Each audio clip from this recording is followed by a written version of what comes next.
এই মুরগি কিন্তু ভালো পর্যাপ্ত আছে। ফার্মে আসলেই পা ঠোকরে অবস্থা খারাপ করে দেয়। আর জায়গা পাইলো না, এনে ছাড়তে আইছে, এনে ঠোকরাইতে আইছে, কি একটা আবদার।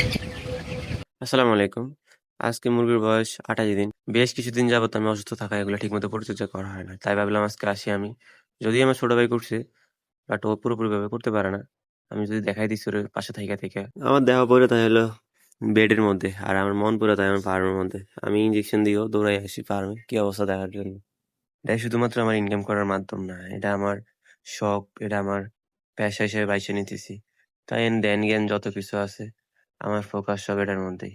আসলে আপনার যেটা স্বপ্ন এবং আপনি ওইটা যখন বাস্তবায়িত করার লক্ষ্যে কাজ করবেন, তখন আপনার যত বড় বিপদই আসুক, যত কিছুই আসুক, যত তুফান আসুক, আপনার এনে কোনো না কোনো ভাবে আসতে হইবে না, আপনি ইনশাল্লাহ চলেও আসতে পারবেন। আমি প্রতিদিনের মতো আজকে বসিগুলো নাড়িয়ে দিতেছি যাতে কোনো প্রকার গ্যাস না জমে। তাও আমি বেশ কিছুদিন যাবত অসুস্থ থাকায় একটু নাড়া কম হয়েছে, তাই এগুলা কিছু কিছু দলা দূরে যাইতেছে ঠান্ডার কারণে, বা এই যে বেঁচে থাকায় আর কি।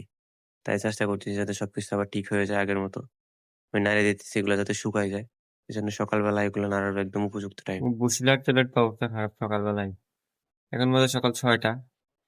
যদিও আমি একদম আগে গেছি, কারণ খুব তাড়াতাড়ি ওঠাতে এই কাজগুলো খুব তাড়াতাড়ি হয়ে যায়।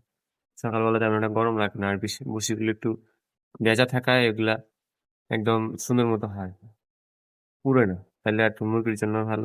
আমার ফার্মে যেটা হোয়াইট গোল্ড আছে, এই দেখেন, এই একটা হোয়াইট গোল্ড, একটা ওই যে চিপার মধ্যে একটা হোয়াইট গোল্ড, দুইটা হোয়াইট গোল্ড আছে। আসলে আপনারা ভাই এগুলো দেখতেছেন মুরগি, কিন্তু এগুলা মুরগি না, এগুলো হলো আমার টাকা, এগুলো আমার স্বপ্ন।